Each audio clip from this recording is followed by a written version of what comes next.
It's just Cleveland to me. It looks like they're starting to get their footing. Mobley's finally healthy and playing more minutes.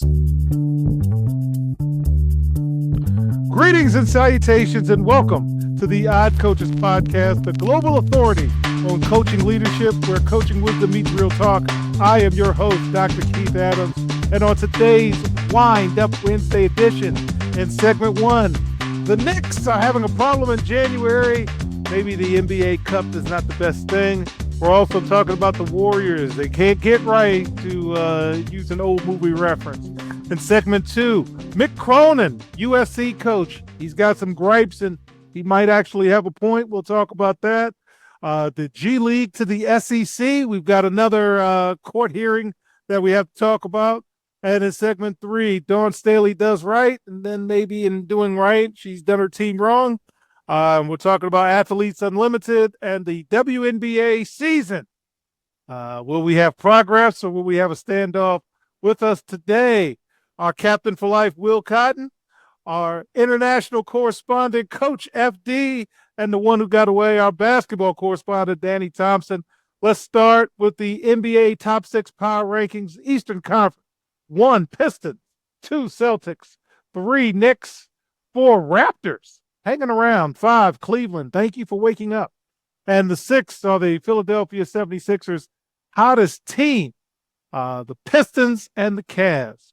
Danny, what are your thoughts on the East this week, sir? My thoughts is what you started off with when you mentioned Cleveland. They finally woke up and decided to play some basketball lately. They are starting to come around, yet they're not the team who, the expectations were to be going into the season. But we can say that for a lot of teams. And we can talk about New York, which we will get into them, later on in the episode. It's just Cleveland to me. It looks like they're starting to get their footing. Mobley's finally healthy and playing more minutes. Donovan Mitchell likely to get another All-Star bid, so he's starting to play well. So it's Cleveland is starting to rise in the East, and I think that's something we got to pay attention to, especially while New York is steadily on the roller coaster that is the NBA season, from being on the highest of highs, and they're one of the lowest of lows right now. So I think we got to watch Cleveland, keep an eye on New York, and then, of course, Detroit is still Detroit. That's never going to change. All right. Western Conference, OKC is 1, San Antonio is 2, Denver Nuggets 3, Houston Rockets 4. KD has put buckets in. 5 are the Lakers, 6 are the Suns. Hottest teams, Clippers have made it to the top 10. OKC is still rolling, Nuggets and Blazers. Man, West Coast basketball, what's going on in the Western Conference? OKC is still holding it down. I think they're doing a lot of things. We're just messing around lineups. I know Jalen Hill. I know they're one of their. I think Jalen Williams. He's out right now. He's taking it very easy. He's not coming back quickly. I mean, like when the season started, he had the issue with the wrist. There was no rush back. Now he has a little hamstring going on, or I think a cavitis, something like that. But he'll be fine. Interesting about San Antonio. Are they ahead of schedule? They're second in the West right now. Everyone's playing pretty well. Wemby is having very different places in the lineup. Sometimes he's starting. Sometimes the coach, okay, now you're 6 man off the bench. They're doing a great job. I think their coach is Mitch Johnson. Yeah, Mitch Johnson. My age, our age, I should say. The brother seems like he's doing his thing. He's not getting enough credit. I mean, you have this team that came off of Pop, a legend in himself. Pop chose him and said, I want you to, follow up on me. And he's doing a great job, man. I mean, we have to ask them what they're doing. Houston doing a great thing. I mean, when you got KD and the talent they have, to not even have, I forgot I forgot the point guard that they got hurt. Forgot his name, but Van Vliet. Yep, Van Fleet. Yes, making a nice little check with the fashion show he's doing every day. But yeah, everybody's looking good. Surprisingly, the bad defense, the slow offense of the Lakers are 5. I guess after that, it's really the crapshoot. But the Clippers are hot, but no one believes in it right now. All right. So story 1, the Knicks January identity crisis. So They had a players-only meeting. Jalen Brunson called a players-only meeting after they got blown out by Dallas with a blunt message. The answers are in this locker room, so stop looking at Mike Brown and his coaching staff for fixes and priorities. So after a dominant 23-9 December and an NBA Cup win, whatever that means, the Knicks are 2-9 in January. Their offense is in the bottom 5, and their defense is at 29 out of 30. Danny, you have said a few nice things about the Knicks in the past, and I will continue to say when your best player is a midget, you're not going to win a championship. Tell me what you're thinking about the Knicks right now. New York is on those lowest of the lows moments that we were talking about in the last segment. They cannot guard a pole to save their lives right now. Now, granted, Jalen Brunson called for their players only meeting to say, hey, the answer's in the locker room. And as a former player, that is true. The answers are right here. The coaches can do all they want and draw the game plan, put the play on the board, put them in your right positions. All that can be done. As a player, you need to put forth effort to execute said game plan. And these Knicks right now are not showing no effort. Cat,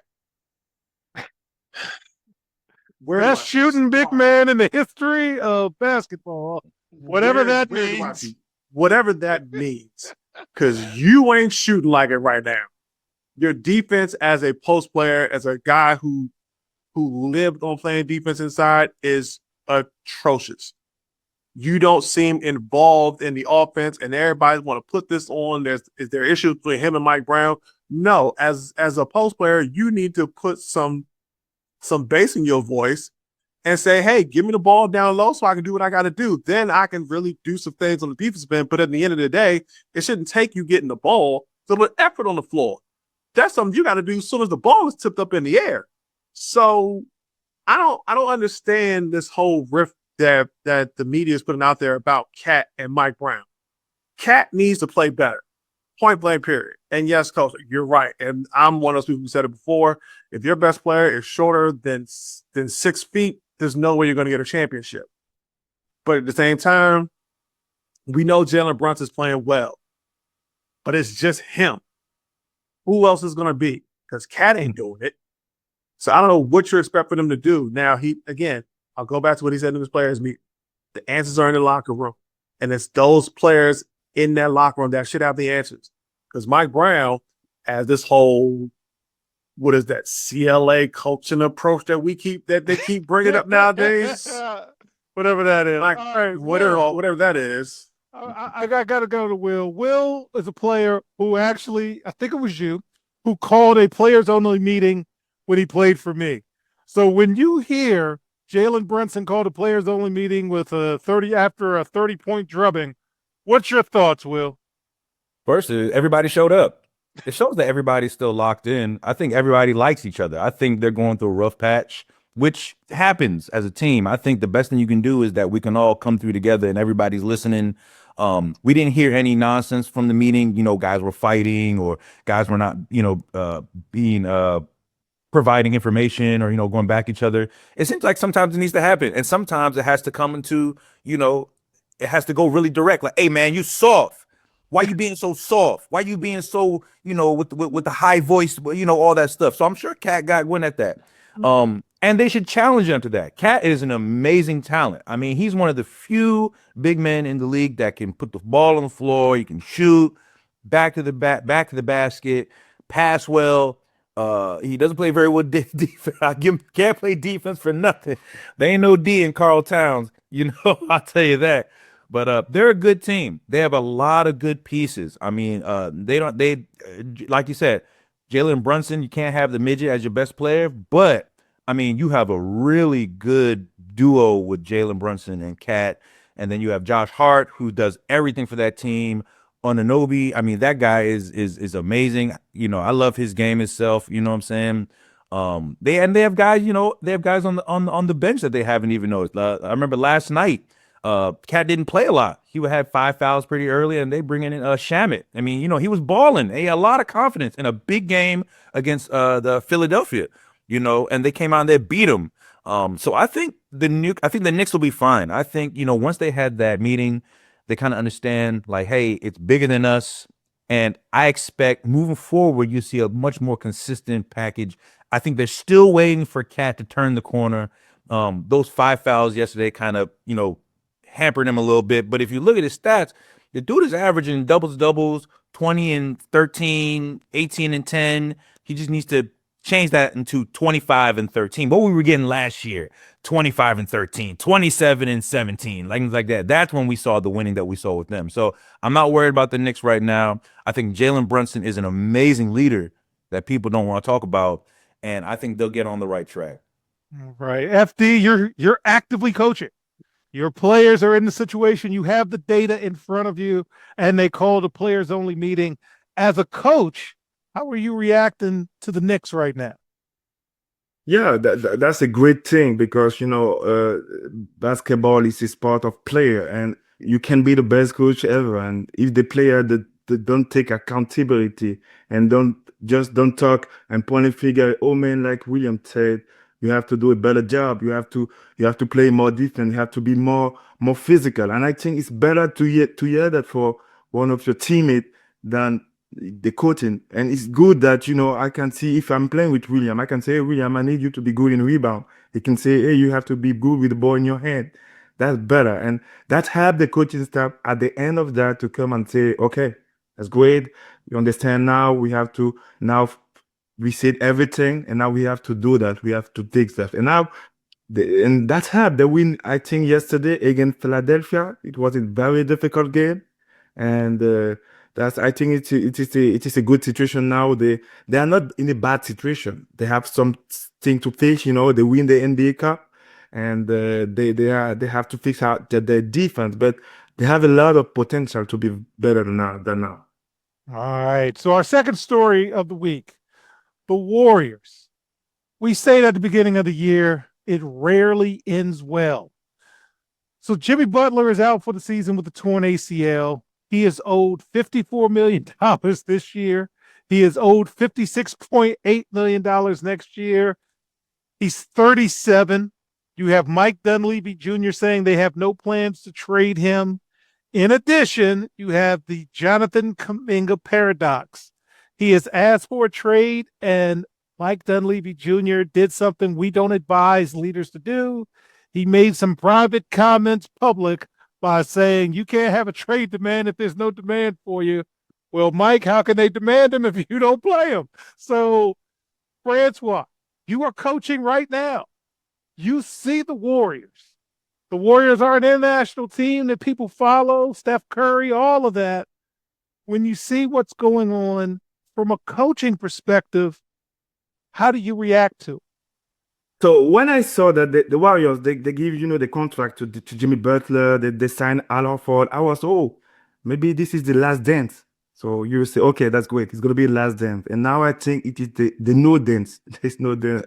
Why? Because, when you can play defense and you don't have a rim protector, you have a lot of big problem. When you think about the Lakers, when they trade Anthony Davis, that's when the defensive problems start. Because when you are the guard, the forward, you can play defense, so the ball don't come to the rim. That's cool. But when you can play defense outside and you don't have a rim protector, you have Damon Green behind. You can't be very good. So, and that's up from that. And now you have some situation with Kuminga, who has a lot of talent, and you don't want him to play. And the comment of Mike Dunleavy, I don't think was the better place or the better time. There was not the best time to say that. I think if the Warriors go to the playoff, it will look like they win the championship because they have no other option to do right now in the situation of the team. Danny, I'm going to come to you and the quote, the legendary late, great Michael Ray Richardson, the ship be sinking. Word is out on the street that this may be Steve Kerr's last year. I don't think it might. When you see all of this come down the pike, what are you thinking about with Golden State, sir? It should have been time for them to prioritize youth years ago. they're depending on veteran leadership, which is fine. But when you have no future in your background, this is what happens. I don't know. Like, I always go back to why is a player not playing? What is he doing in practice? We don't know because we don't see it. So Kuminga should have been in some way getting developed a little bit more better with Golden State, so he can fit this scheme that Steve Kerr has been running for since he's been the coach of the team. So now you're in a spot where your guy who you banked on being your future is, and according to their expectations, he's not meeting them. So they're not playing. So what do? You still go out and get all these veteran guys, all these Asian guys, and it doesn't help. FD said it best. They don't have a rim protector. They don't have a young core to build around because they're so busy trying to rely on Steph and Draymond, and when Clay was there, that it's teams have caught up to him now. So now you need to start developing your younger guys, start bringing in some younger pieces. And Golden State has not done that. They haven't done it for the past few years. We thought Kuminga was going to be that person, but I don't know what they're seeing because we see something as a guy who's been watching it, for a minute now. We see something different. We see a guy who you can build around, but that clearly Steve Kerr does not trust him enough. And I don't understand for the life of me why. If this might be Steve Kerr's last season, then he need to figure out a way to not make it his last season, to start building this guy up so they can start getting some assets in. Because if he's looking for a trade demand, but I mean, of course, Dunleavy Jr., there's no demand for him. I don't know. But they better get it figured out because their future is on the line before we start talking about the Golden State Warriors of the early 2000s all over again. Well, I'm going to let you close this. Is it time to use that draft capital? I know you were a fan of the previous GM, and you have well documentedly said you're not a fan of current GM. From your perspective, what should Golden State do? Well, I think the first thing they did, they have to admit that Bob Meyer kind of set them up. I mean, he drafted who? He drafted Kuminga, right? Bob Meyer's him. He drafted James Wiseman. Two guys that the coach should have been talking and saying, I can't play with this kid. I think it's very vocal the last 2 years. He said that Kuminga is not the guy that Kerr doesn't want to play with, or maybe it's chemistry, maybe it's basketball IQ, whatever it is. But they've made so many bad decisions. I mean, you got rid of Clay, which is a big name in the area. I'm sure people would have much rather have kept Clay than Draymond. They doubled down with Draymond. They gave money to, I forgot his name, who went to the Washington Wizards, and then he's no longer Jordan Poole. They gave him a ton of money. They traded in for Chris Paul.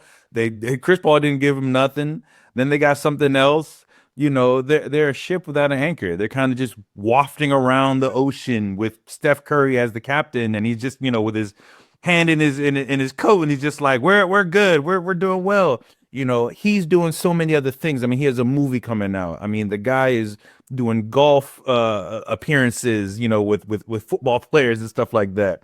You have a team that is just not invested, and a bunch of guys they're not very good. They're not very good. And to be truthfully, Mike Dunleavy, he probably is just a name that's sitting in a chair right now. He's not a guy that's going to make them better. They were a GM. They brought in. They say, look, try and get us go through at least the next 2-3 years until Steph retires. And that's it is. And sometimes that's the difficult part of an organization. When you have a superstar who has meant so much to the organization, sometimes they can handcuff the organization. You know what I'm saying? If you're trying to say our identity is going to be around Steph Curry, well, Steph's getting older now. It's hard for you to bring in young players to develop. It's hard to bring in young talent and say we got to grow together because Steph's like, I'm trying to win now. And I'm very expensive. So the next 2 years, it'll be very interesting because Curry's contract comes up in 2 years. Butler's contract goes up in 2 years. Draymond have one left. I think he has a player option. They may even tell him, they may even buy him out, to be honest with you. I would, and start this next iteration and move on. I mean, just, it's okay to move on. And I think what Mike Dunleavy does is he doesn't have the background or the experience to build a team to win a championship. I think he's good managing a good roster. I think he might be one of those kind of guys, and that's fair.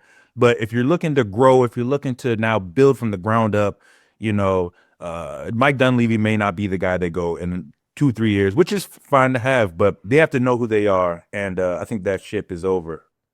All right, and as we are transitioning to segment 2, as we mentioned in the NFL, a lot of legacy hires are out there, aren't they? So anyway, it's segment 2. Mick Cronin has a beef. It might be legit. We'll be right back on the Odd Coach Podcast. Hi, everyone. Dr. Keith Adams here, and for over 30 years, I've dedicated my life to helping student athletes succeed, not just on the fields and the courts, but in the classroom and beyond. And that's why I founded the CKA Save Project. The CKA Save Project understands that finding the balance between academics and athletics is crucial for long-term success. That's why the CKA Save Project offers a range of programs, including personalized consulting, mentorship, and coming in 2027, our innovative Gap Year Basketball Academy designed to assist both young men and women reach their full potential both on and off the court. I'm incredibly excited to announce that the CKA Save Project is now partnering with the Cascade Sports Network. This partnership will allow us the opportunity to amplify our message and reach even more student athletes through the Odd Coaches Podcast and other exciting initiatives. Join the CKA Save Project and the Cascade Sports Network as we empower the next generation of student athletes. Visit CKA on the web at www.ckasaveproject.org to learn more. Let's work together to find the balance and help unlock your potential. Welcome back to the Odd Coaches Podcast in segment 2. Let's get with the men's net rankings. Top 5, Michigan, 1, they're good. Duke, 2, they're good. 3, Arizona, they're really good. 4, Gonzaga, I haven't watched them as much as I should. And 5, Purdue. Mid-majors, St. Louis is 19th in the net rankings. Utah State is 25. St. Mary's is 28. The Lobos from New Mexico are 42. And Santa Clara is 44. And starting this week, we want to start doing special notes on teams folks have kind of talked about. And we want to let you know why they're not ranked probably where you want them to. And that's going to be George Mason. George Mason is very special to us because our very own Fowler and Campbell went there and Final Four and all of that good stuff. But George Mason is 63 in the net right now. And they're 17-1 overall. They're in the A10. Quad 1 wins, 0-1 in Quad 1, 2-0 in Quad 2, 5-0 in Quad 3, and 10-0 in Quad 4. In terms of the rankings, AP, they got 10 votes last week. And then the coaches poll, they got 1. So basically what that says to me is that you still got a lot of hill to climb to guarantee yourself an NCAA tournament berth. Danny, before we jump into our main stories, any thoughts about George Mason and our previous conversations from George Washington coaches, Chris Caputo, saying, man, it's really hard for us to get that kind of notoriety, so the tournament needs to expand. I mean, this further extends on what Chris Caputo was saying because Mason is 17-1. Granted, if you go by the logistics, they haven't played anybody. They haven't played a soul. And then the one time they did play somebody, they lost. So that tells you that a lot of these major colleges are not challenging these mid-majors because, again, another perfect example, we talk about Mason. Look at Miami of Ohio. They're undefeated. But when you go look at their schedule and you see who they play, because I got the net rankings right now, they are, let's see here, 11-0 in Quad 4 victories with no Quad 1 games in sight. Wow. They're not playing people. And unfortunately, the major schools are not calling these top mid-major programs to play them. I don't know if it's because they don't want to have that scar on their resume. I don't know if they want to just try and go on and just play these bigger and better schools. I don't know. It's just, I think it's time that we look at the mid-major programs, and it's time for these bigger schools to start playing them. Because now these mid-majors want to prove themselves. George Mason wants to prove themselves. And unfortunately, they're not getting the look because they haven't played anybody. So I think it's time for, and we said this all before, the quote-unquote Power Four conferences need to start challenging themselves by playing these top mid-major programs. Because if they don't, we're going to see a lot more upsets because these mid-majors are going to come to the tournament and knock them all off. Mm-hmm. Yeah. All right. So our story of the week, story one, is Mick Cronin right? So Mick Cronin is the head coach at UCLA, and they play in the Big Ten. And they opened up their Big Ten play with 5 of their first 7 games on the road. Following a loss to Ohio State, the Bruins flew back to LA on Sunday, practiced Monday, and played Purdue on Tuesday, giving the Boilermakers a massive rest gap because the Boilermakers are already in LA. Midwestern teams currently enjoy a pod scheduling situation in terms of being in Los Angeles. They play USC and then UCLA on one trip, while West Coast teams are forced into multiple individual cross-country flights for each game. Now, again, when you're in UCLA, you're making money. Big Ten's paying you. But Will, does Coach Cronin actually have a beef? What do you think? Nah, you don't. I don't think he does. I mean, come on, man. Like, you don't. I mean, I know you're flying a lot. Look, you knew that ahead of the schedule. You have to prepare your team ready to go. You know, because best believe they'll fire if you don't win. So you got to prepare yourself for whatever obstacles come your way.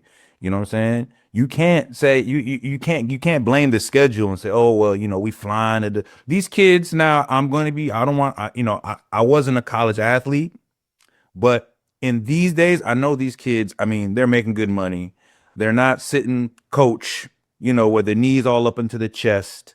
You know, they're getting good food when they land. They get big beds when they get to the hotels they get to. They're not staying at the Motel 6, keep your light on. You know what I'm saying? They're not staying at the Best Western where people are banging and playing on the pool and things like that. They're real professional. It's hard being a professional, right? It's hard being a professional, man. Waking up.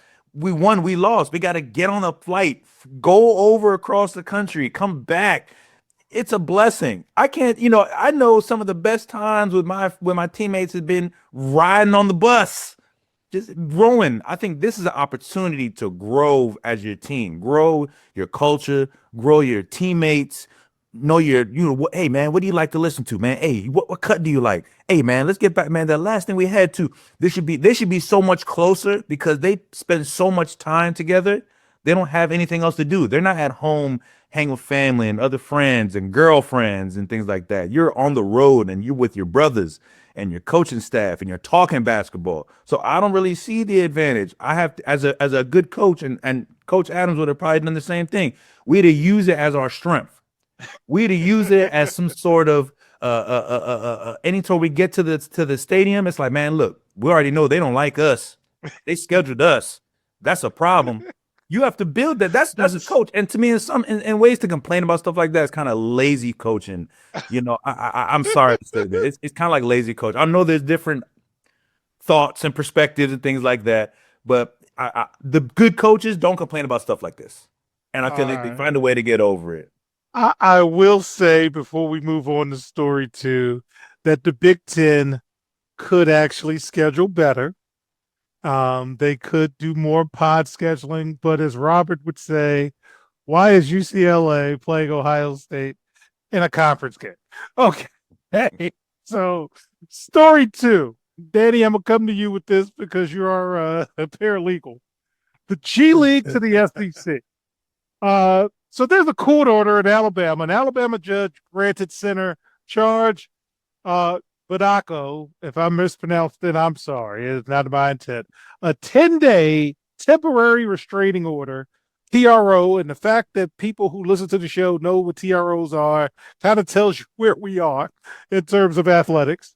Nate Oates, the coach, argued that it's hypocritical to allow international professionals like Baylor's James Najee to play while barring Americans who signed in the G League or two-way contracts not the right to play after they haven't signed a professional deal. The NCAA maintains that he forfeited his eligibility by staying in the draft. And Will tell you that Coach Adams used to talk about big boy pants when you make decisions. So, Danny, what do you think about all of this going on before we get to our other colleagues? So I think the NCAA has done this to themselves because right now you are in the conundrum where do you consider a two-way contract playing in the NBA or not? Because he signed a two-way deal in the league when he was in the draft in 2023. But he has never played an actual NBA game. But the problem is, if a two-way contract is an NBA contract, he's a pro player. Now, I don't think what's the name has a leg to stand on trying to bring up James Najee in this situation. Because James Najee never signed an NBA contract, but he did play professionally. So now this goes back to what I said all those months ago. It's hypocritical to not say players play professionally overseas can come back and play in college, and if he played in the NBA or signed an NBA contract, he can't come back and play. Now, the NCAA is going to lose this case because you allow Najee to come back. You are allowing other guys who play in the G League to come back. They don't have a leg to stand on in this case. The NCAA needs to nip this in the bud if they want to, quote unquote, fix this problem of guys coming back after they leave. Because now you're in a situation where they're trying to go to Congress. Not a good look right now. Congress got other things to deal with than to fix these issues that you got going on. They need to sit down like big boys and figure this out. Even if you have to set it up where you have a 5-year window to play 4 years. That's it. If that's what they want to do to stop this problem. But we know it's the NCAA. They're not going to do that. They haven't done that in the existence of the NCAA being around. They haven't got money in fixing that. There's no money in fixing that. All right, Francois, I'm going to go to you right now because you're an international coach. You know how good the international game is. So when you read all of these things week after week after week, what are you thinking? Because I'm going to let Will close this segment. Do you want to compare the NCAA about the rules about international rules, right? Yes. So you see that this kid played in the G League, and that was fine.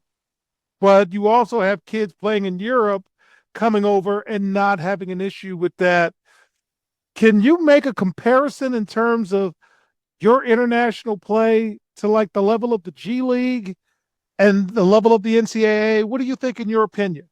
Yeah, I think we already had this talk in the show a few weeks ago, and if a player has already played, in the NBA and come to play again back in college, there is a misunderstood if you just look at that. But if you look also that some player in France, they play first division in Europe, they play first division for 2, 3, 4 years, and they have the how to say that they can play, they can be able to play in college basketball. So now the rules make sense to let some player that play in NBA to come back to play in college. But my just point of view is that when you do that, college basketball will lose, his identity, and it's looking like more a professional league. I'm glad that some international player can come and play college basketball, but I'm also scared about how it will become college basketball a few years come. All right. So, Will, we'll close the segment with you. We have running jokes in our group chat about guys seeking their 5th, 6th, 7th. even 8 years of eligibility. And one of the lines that you say is get a job. And Robert responds with, they got a job. When you see all of this, tell us what you think, sir, as we close the segment. I don't think the NCAA has any interest in guidelines or procedures. I don't think they care about any of this stuff. I think on one hand, everybody's making money. Coaches are making money. Schools are making money. Advertised money is flowing. Players are making money crazy. Coaches are making money flying over the place like that. You know, high school kids are getting courted all over the state, all over the country. Same thing with players. You know, if you're a transfer player, you're getting courted all over the country. Lawyers are getting paid. Judges are getting paid. Government officials are getting paid. Everybody's getting the hand in the pot. It's like the gold rush back in the West. There's no want for them to stop the flow of money. You know, everybody's getting their hand kind of wet with things going on, and they know if they start putting in regulation, a lot of people are going to, like the lawyers. Hey, if there's already regulation, there's no reason to sue anybody. There's no reason to have a judge to review these things. So they start losing money. They see that. There's no reason to do that. They kick the can down the road. The problem is the hypocrisy. Now you're upset for things that are going on. You're suing players who are coming back to this, who want to leave. You know, you're saying, oh, this isn't, you know, we want money back. We want more money. No, we're not getting it. Well, I'm gonna go somewhere else. Or I was told I was gonna start. Now I'm not starting. I'm gonna leave. But it's getting very ugly. And I'm like, dude, this is what you got. You can't have the beauty without the ugly. You know, it's like you have to have both sides of the coin. And I think at some point, something big is going to happen that's going to drastically change NCAA forever. I think NIL did it, but something's going to happen that's going to just shift the mentality of people to understand that this is just amateurism with a cape of professionalism and money on it. So yeah, I think it'll get stranger. You will hear more court cases. We'll hear more people saying, "Oh, well, we'll get a guy he's 35 and he had a 7-year career in Europe and now he's going to Duke." What are we doing here? It's just going to get more and more extreme because we just naturally push the limits. It'll happen, but with no guardrails. This is the tip of the iceberg of things that we'll see. So we'll look back and say, oh, I wish we had that problem. All right, so fans, it's segment 3. We'll hit the women's game. Be right back on the Coaches Podcast. Today's student athletes face pro-level challenges without pro-level support. The CKA SAVE project is here to change that. For 16 plus years, Dr. Keith Adams and his team have provided comprehensive academic and athletic support from middle school through post-graduation transitions. NIL guidance, transfer portal navigation, academic coaching, career planning, they've got it covered. The CKA SAVE project. When your future is on the line, experience matters. Learn more at www.ckasaveproject.org. Welcome back to the Coaches Podcast, segment 3, women's net rankings. Okay, we've got UConn at 1, UCLA at 2, Texas at 3, South Carolina at 4, LSU at 5, and the mid-majors. Princeton is 39. They're the highest ranked mid-major. North Dakota State is 43. South Dakota State is 44. Richmond is 48. And Rhode Island is 51. Special note, again, we're going to start this week. Fairfield in the MAC. I told you we need to pay attention to them. So they're 16-3 overall. Their net ranking is 52. They got 2 AP votes. They got 0 votes in the college coaches poll. They're 1-2 in quad 1 games, 1-0 in quad 2 games, 1-0 in quad 3 games, and 13-1 in quad 4 games. Danny, when you see this, what do you think about Fairfield, knowing how top heavy the women's game is? I think because the women's game is so top heavy is what is going to hurt the mid majors in college, because the mid major and women need to be able to play these better teams. Because as you see, Fairfield is 1-2 in quad 1 victories. something, unfortunately, George Mason has not done yet because they can't schedule them games. Fairfield has played 3 of them. So now, what do you do with the mid-major programs at the women's game? Because you have very good programs like Fairfield, Richmond, a couple Ivy League schools. There are a lot of good mid-major programs in the women's game. It's just right now, they have to figure out how they're going to get noticed. Because right now, when you turn on the TV and you watch all the reports, the news, everything is on mid-major, is on Power 4 conferences. It's always on the better schools. You don't hear much about the mid-major programs in the women's game because there's not enough coverage for them. Because everyone wants to see the best players, the best programs, best coaches. So programs like Fairfield get put on the back burner because they're not out there giving schedule any of these better schools. So if Fairfield can keep playing this consistent basis, win their conference, we're going to start hearing more about Fairfield as the tournament goes along, and it's time for a lot of these other programs to take notice and do what Fairfield is doing. Yeah, again, that 52 net, they don't have a large margin. They don't have any margin. So you better win the MAC tournament because I don't think you're going to get in that large bid. All right, so let's talk about our first story of the week. Dawn Staley, the Staley Standard in Baltimore, number 2 South Carolina, played Coppin State at Coppin State. They did an HBCU tour under Dawn Staley. South Carolina is 29-0 against HBCU opponents.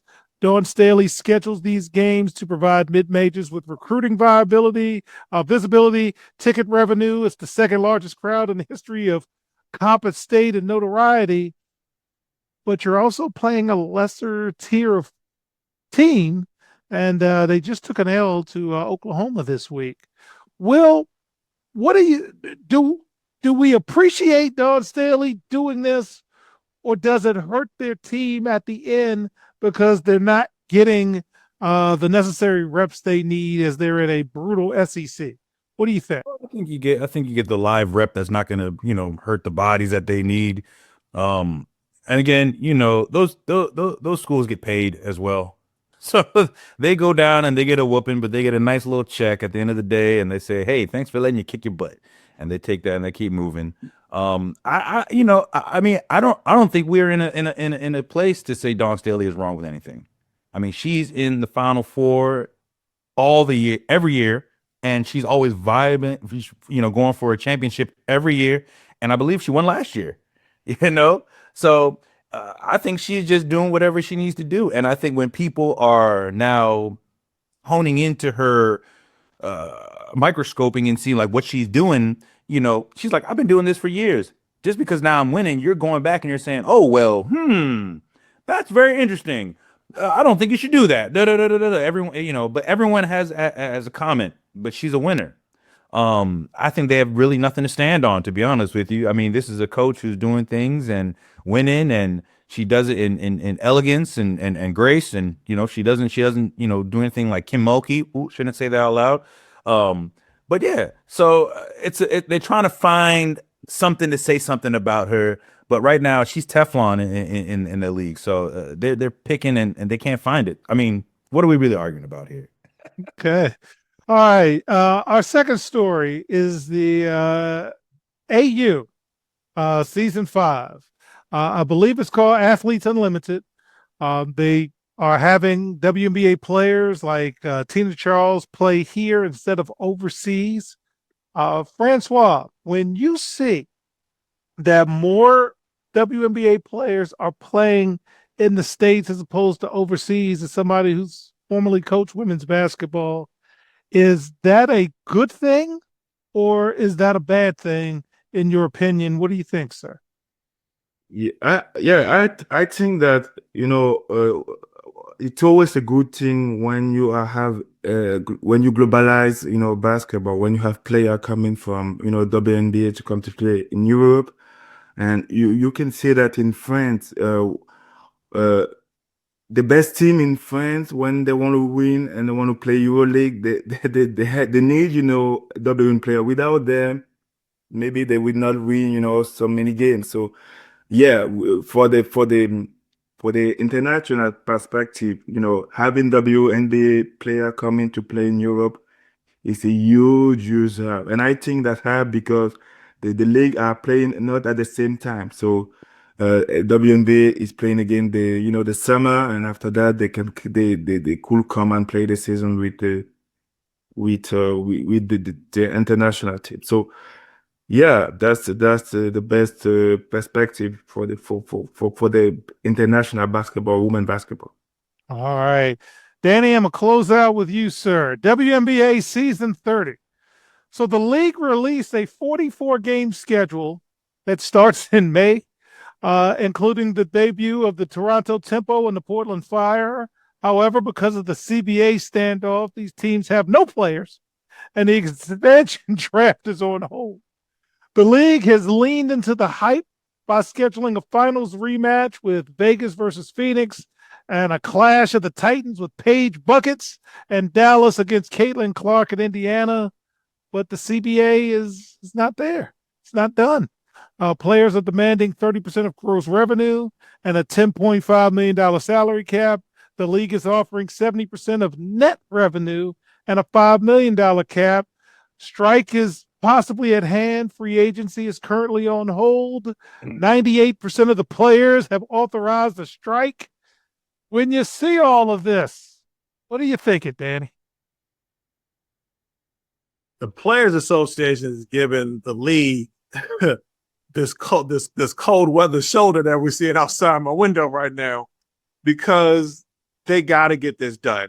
This is their 30th season, and they're already trying to announce a schedule. They're trying to say, oh, free agency is on a moratorium right now, and it's all because there's no CBA involved. So they got all this stuff going on. They're announcing the women's team for the WNBA coverage on the USA Network, but again, there's no league, there's no CBA right now. They're not doing anything. Everything's on a standstill. Me personally, and I said this yesterday, I think with them announcing this schedule, they're starting to announce these coverage teams. I think a CBA is getting is going to happen. I don't know when. Maybe I'm being optimistic, but you also got to think about it. The players want 70%. No, 30% of gross revenue. The league wants to give them 70% after expenses are done. We said this a couple weeks ago. What does that look like?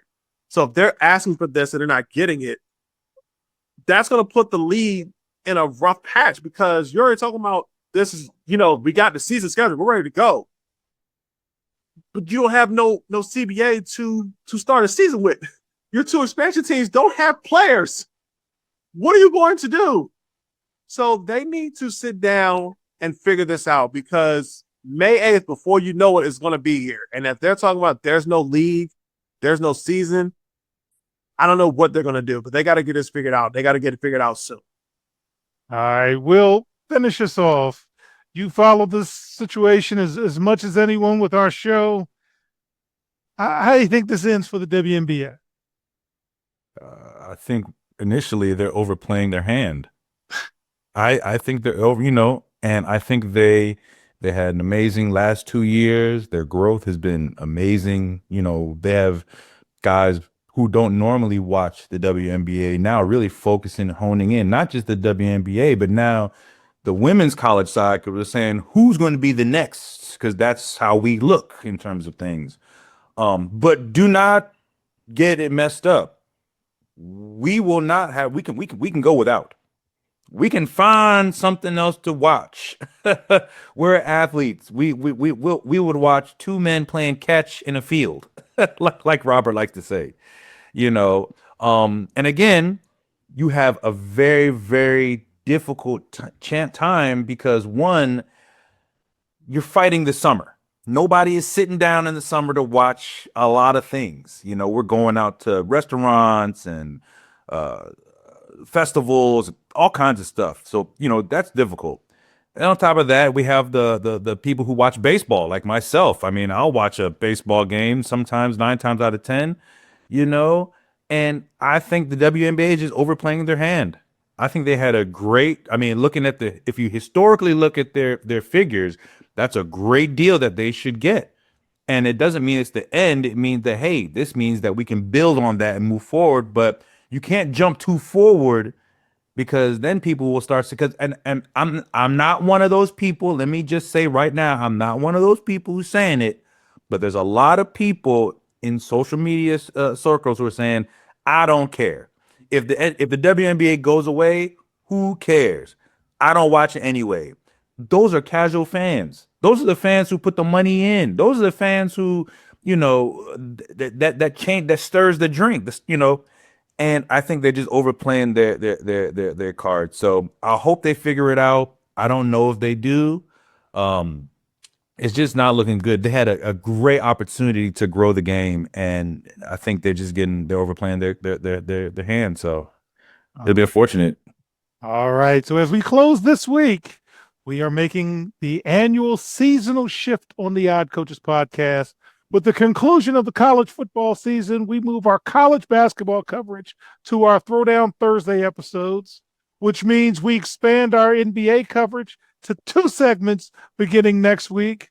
We will make the switch back in August with the start of the college football season. So, on behalf of our cavalcade of stars, I'm Dr. Keith Adams saying thank you for listening and or watching the Odd Coaches podcast, the global authority on coaching leadership, where coaching wisdom meets real talk, also seen on the Cascade Sports Network. Follow us on the X platform at Odd Coaches, and we will see you on the sidelines. Until next time, take care. We hope you enjoyed today's show. The Odd Coaches podcast drops new episodes every Tuesday, Wednesday, and Thursday. Make sure you subscribe to the Odd Coaches podcast on YouTube, Spotify, and iHeartRadio. Follow the Odd Coaches podcast on the X platform at Odd Coaches. Follow Dr. Keith Adams and the CKA Save Project on social media at CKA Save Project. For more information about the CKA Save Project, visit them on the web at www.ckasaveproject.org. See you next time on the Odd Coaches podcast.